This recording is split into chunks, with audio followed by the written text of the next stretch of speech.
5 years into our marriage, my husband's true love posted a picture of a property deed on her Instagram story. The caption read, "So grateful to Ricardo for transferring this house to me." I stared at the address. It was my address. Confused, I commented with just a question mark. Ricardo's accusatory call came immediately. "She's a single mom, Gabriella. Have some compassion. I just transferred the deed so her son can go to a better school.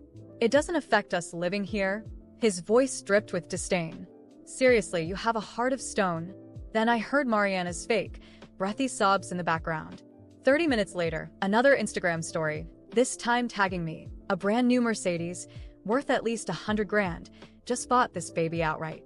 You know what they say, a man's money goes where his heart is. I knew it was a sorry gift from Ricardo. This time, I had made up my mind. I was going to file for divorce.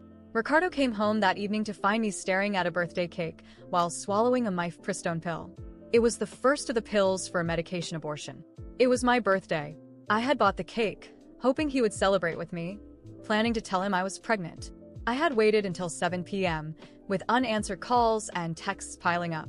Only my comment on Mariana's post had gotten an immediate response, a furious tirade. I tried to explain, but he hung up and blocked me. The stress caused cramping and spotting. Ricardo glanced at the pills and the cake. "Whose birthday is it?" "Yours," he asked, frowning. Silently, I put the pills away and tossed the cake in the trash. "A friend's," I said flatly. He seemed relieved. "Your birthday's not until September 28th. It's only the 8th. 5 years of marriage, and he still got my birthday wrong." Ironically, he never forgot hers. He sat down beside me and handed me a small teddy bear. "Mariana asked me to give this to you. She was really upset by your passive-aggressive comment. Just apologize to her, Gabriella." The bear had a Mercedes logo, probably a freebie with a car, and a greasy stain. "I don't want it," I said. His brow furrowed. "What's your problem? She's being the bigger person, apologizing, and you can't even say sorry?" He tried to pull me up, presumably to force me to call Mariana. His grip was firm, and my injured right leg slammed into the coffee table. He had scolded me a week earlier while carrying a bowl of hot oatmeal and texting Mariana at the same time. He hadn't been looking, and the entire bowl landed on my foot, taking a layer of skin with it. He saw the fresh blood seeping through the bandage. "I'll take you to the hospital." "Okay," I agreed. In the car, Mariana's chirpy voice filled the speakers through the Bluetooth. "Welcome back, my CEO. Work hard. Make that money for me." Ricardo's face tightened. "Mariana left this in my car last time. I'll toss it later." "Don't bother," I said quietly. Silence returned. He looked at me surprised. "You're not angry?" I just pressed my lips together. I used to care about Mariana. Now, I didn't even care about him, let alone his mistress. "Just drive. It's late." The hospital was a mile away, just after a U-turn. His phone rang. He answered, a smile spreading across his face. It was Mariana, her voice sugary sweet, asking him to teach her how to drive the Mercedes one-handed. "Mariana has something urgent. I'll drop you off here." The hospital's right across the street. Just 50 yards. He couldn't even be bothered to make the U-turn. He was that eager to see her. I stared at him coldly. "I can't walk." His expression turned icy. "Don't be dramatic, Gabriella. You have a leg injury, not a disability." He yanked me out of the car, telling me to call him when I was done at the hospital. He sped off, splashing dirty rainwater all over my injured foot. A light drizzle started. I stood there, soaked and shivering, tears streaming down my face. 50 yards felt like 50 miles. A sharp pain ripped through my abdomen, and I collapsed on the crosswalk. Cars whizzed by. If a hospital security guard hadn't helped me, I might have been hit. Hours later, I finally made it home, exhausted and aching, only to find Ricardo storming in. "I told you to call me when you were done." I waited at the hospital for an hour. "Your phone was off." I looked at Ricardo blankly. I had been at the hospital for 2 hours, receiving 4 bags. There was no sign that he had shown up. I had to take a cab home, and my phone had died just 2 minutes before. He hadn't been there at all. He used to be so attentive. "When did everything change?" "You blocked me," I said. "I couldn't call." He hesitated, his anger fading slightly. "I brought you some oatmeal. Thought you'd be hungry." I looked at the watery gruel. A few sad sprigs of green onion floated on top. No egg, no meat. It looked like leftovers. 30 minutes earlier, Mariana had posted a photo of Ricardo cooking. The caption read, who says chivalry is dead? Not only did he teach me to drive my new Mercedes one-handed, but he's also making homemade oatmeal for me. So sweet. My stomach churned. Throw it away. I don't want it. His face darkened. What's your problem? I went out of my way for you. I just transferred the house to Mariana, and you're being difficult. I'm still letting you live there. She was just grateful that her son has a stable home, and you went and made a snarky comment. I haven't even brought that up yet. I was physically and emotionally exhausted. You misunderstood. I was just confused because the address on the deed was our address. He cut me off. Misunderstood? Mariana's right about you. You're always so angry, so bitter. Anytime I talk to another woman, you get jealous and paranoid. There's something wrong with you. Before, I would have argued, tried to make him understand. Now, I just stared at him. When he finally finished his rant, I asked calmly, "Are you done? Can you turn off the lights?" He glared at me and slammed the door on his way out, leaving the lights on. Moments later, another slam echoed. The front door this time. Usually, when he stormed off to Mariana's after a fight, I'd lie awake all night. Tonight, I slept soundly. The next day, I contacted a lawyer to start the divorce process. Ricardo disappeared for 3 days. I saw him for the first time in a vacation photo posted by his friend Carlos. A group shot of them with friends. Ricardo and Mariana stood side by side, wearing matching outfits, Mariana beaming. I liked the post. Ricardo called immediately. "I'll pick you up later. We're going to the beach with some friends," he added. "I didn't even have to invite you, you know. Consider it a reward for your good behavior lately." Okay, I said. The divorce was already in motion. I didn't want to alert him. He picked me up, surprisingly, without Mariana. At the beach, Carlos greeted me. "Sorry about the other night, Gabriella. I organized that get-together and should have given you a heads up. I'll take a penalty shot for that later." He was publicly smoothing things over, trying to make me look good. "It's fine," I said vaguely. "Work's been crazy lately. I heard you convinced the top execs to open a branch in Springfield." Congrats. More polite small talk.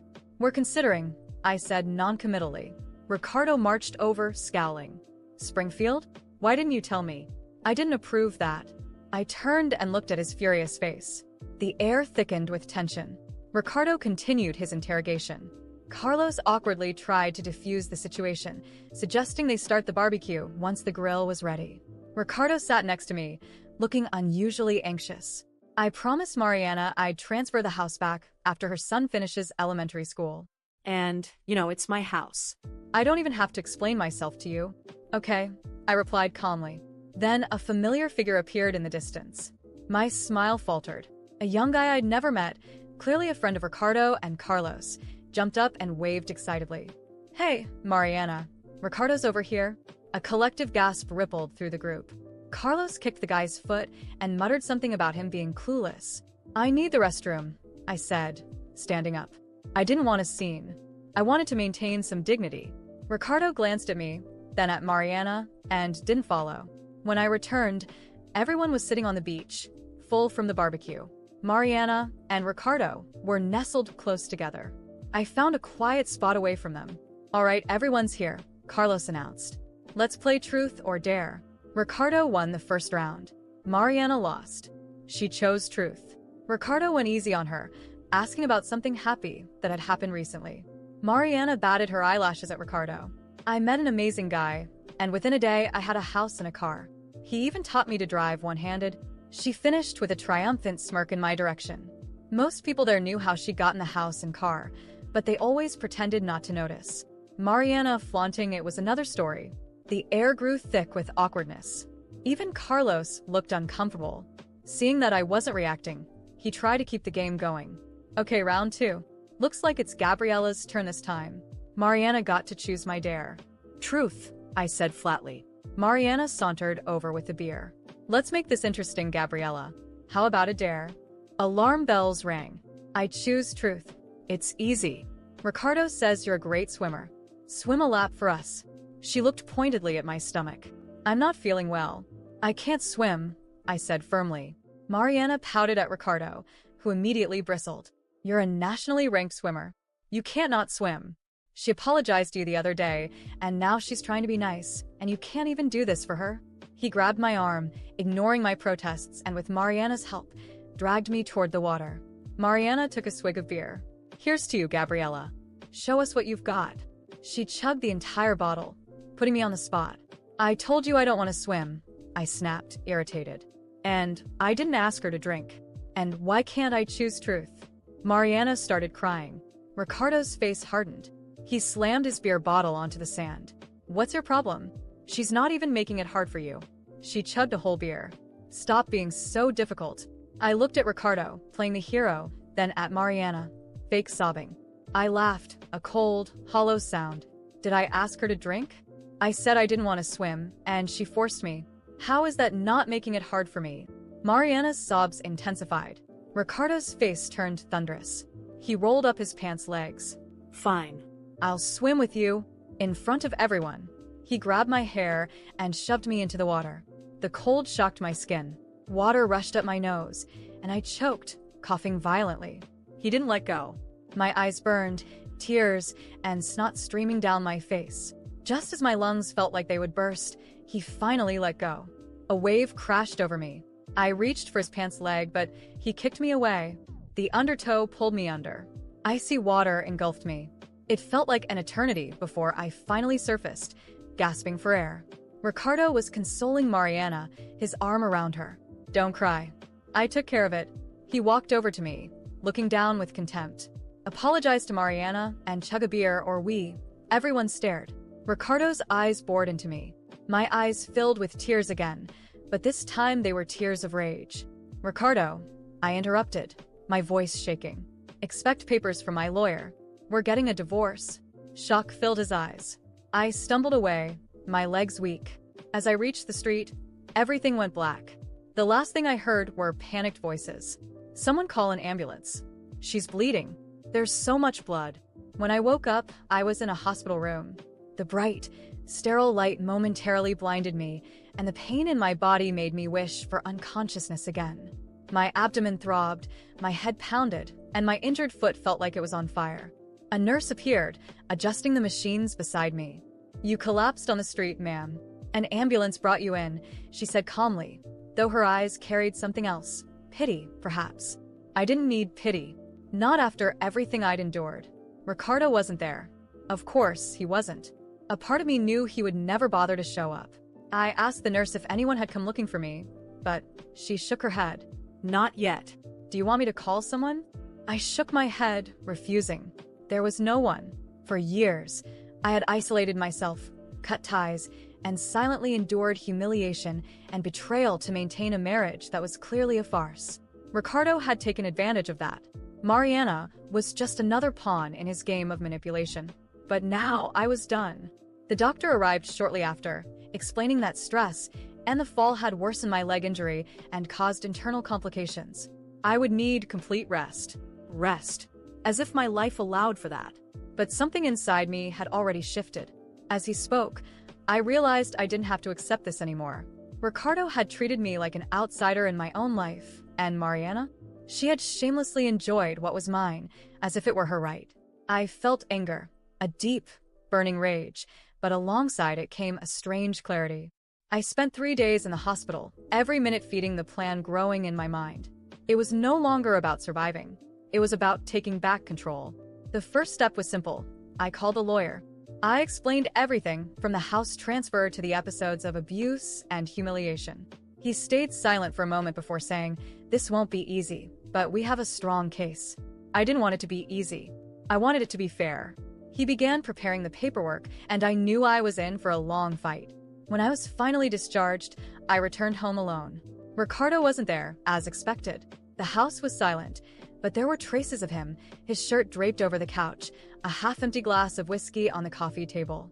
He probably thought I'd be grateful he still allowed me to live there. I picked up the glass and poured the liquid down the drain. I didn't want any trace of him in my life anymore. The next day, as I organized the house, my phone rang. It was Ricardo. I took a deep breath before answering.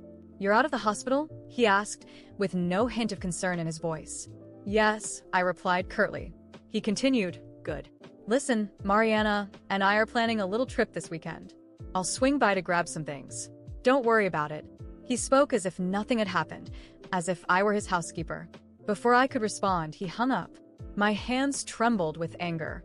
but it was perfect. Letting him think he was in control was part of the plan.